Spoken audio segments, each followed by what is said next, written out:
Good morning everyone, मैं Nitin Singh Rajput welcome करता हूँ आप सभी का आज के इस वीडियो में। तो आइए हम पढ़ते हैं आज क्लास 9 का the story of village Palampur. इस लेसन का is there a way can grow more from the same land, इस टॉपिक को हम पढ़ते हैं। In the kind of crops grown in facility available Palampur will resemble village in western part of the state of UP. Now the location is given of Palampur in western UP. तो हमें यहाँ पे पालमपुर का location UP में बताया गया है, उत्तर प्रदेश में है। ऑल द लैंड इज कल्टिबल इन पालमपुर। सो पालमपुर में जितनी भी ज़मीन है सारी ज़मीन को हम खेती करते हैं। No land is left ideal, कोई भी ज़मीन हमने ऐसे ही छोड़ नहीं दी है, सभी जगह पे हम खेती करते हैं। तो पालमपुर में सभी जगह खेती हो रही है।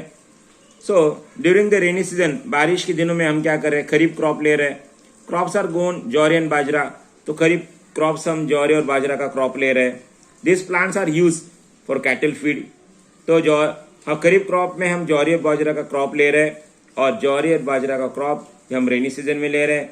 और this plants are use for cattle feed, और रिमेनिंग पार्ट जो है जो जौरी और बाजरा का है उसको हम कैटल्स को खाने को दे रहे हैं। So it is followed by cultivation by potato between October and November, और अक्टूबर नवंबर के बीच में पोटैटो ये हम क्रॉप ले रहे हैं। It is rabi crop. Winter season में हम वीट का प्रोडक्शन कर रहे हैं। Wheat production is done in the winter season. Farmers keep enough wheat for the families consumption.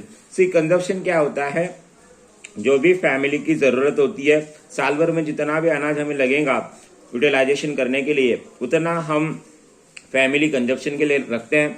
बाकी का जो सरप्लस प्रोडक्शन वीट है हमारे पास में, वो पालमपुर से हम रायगंज में नज़दीक के टाउन में जाके बेचते हैं।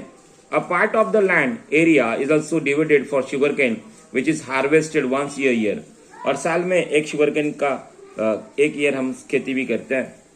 Sugar cane it's raw form jaggery, sugar cane का जो रॉ फॉर्म है उसे जैगरी कहते हैं, और हम शाहपुर में जाके इसको बेचते भी है, ट्रैक्टर से लेके जाके बेचते हैं। अब मेन सीजन क्या है, फार्मर्स यहाँ पे डिफरेंट क्रॉप्स लेते हैं विद इन 1 ईयर।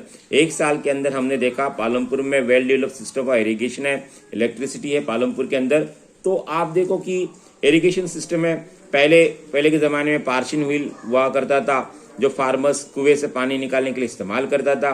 अब लोगों ने देखा कि हाँ इलेक्ट्रिक ट्यूबवेल्स है, और इलेक्ट्रिक ट्यूबवेल्स हमें इरिगेशन करने के लिए काफ़ी यूजफुल है। और to grow more than one crop और piece of land during the year is known as multiple cropping. तो एक साल के अंदर हम एक से ज़्यादा जब क्रॉप लेते हैं तो उसे हम मल्टीपल क्रॉपिंग कहते हैं। कॉमन वे क्या है, हम प्रोडक्शन को इंक्रीज कर पाए हैं क्योंकि आज हमारे पास में इलेक्ट्रिसिटी है, ट्यूबवेल्स है जिससे हम इरिगेशन कर पा रहे हैं। पहले पार्शिन व्हील था, अब हमारे HYV सीड्स इस्तेमाल कर रहे हैं। सारे फार्मर पालमपुर के अंदर एटलीस्ट 2 मेन क्रॉप तो भी लेते ही है, कम से कम 2 क्रॉप तो ले ही लेते हैं।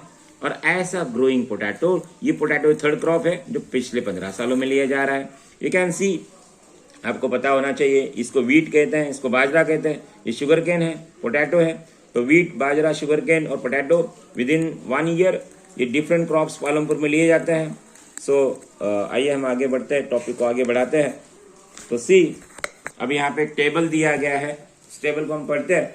You can see the table cultivation area over the years 1950 से लेके 2016 से 15 तक, यहाँ पे 14-15 तक बताया है कि पहले ज़्यादा ज़मीन थी, 132 इतनी ज़मीन थी, अब 198 ज़मीन हेक्टेयर में इस्तेमाल हो रही है। तो आइए हम देख रहे हैं कि इरिगेशन काफ़ी इंपॉर्टेंट होता है। Is it important to increase the area under irrigation? भाई इरिगेशन से क्या फ़ायदा होता है? इरिगेशन से ज़रूर फ़ायदा होता है, हर क्रॉप को पानी चाहिए, और इरिगेशन से मल्टीपल क्रॉपिंग जब आप कर रहे हो तो यहाँ पे आपको प्रोडक्शन लार्ज ब्लूम में होने के लिए आपको यहाँ पे मॉडर्न मेथड्स ऑफ फार्मिंग करना जरूरी है। Now what is mean by modern methods of agriculture? तो आइए हम पढ़ते हैं आज का टॉपिक, ये आगे बढ़ाते हुए मॉडर्न मेथड्स ऑफ एग्रीकल्चर क्या होता है। तो 1960 तक आपने सीड्स देखे कि जहाँ पे ट्रेडिशनल सीड्स इस्तेमाल किए जा रहे थे। अब ट्रेडिशनल सीड्स की जरूरत होती है, इरिगेशन पानी की जरूरत होती है। फार्मर्स काउ डंग का इस्तेमाल मैन्योर, लेबर, फर्टिलाइजर्स की तरह कर रहे थे। और ग्रीन रेवोल्यूशन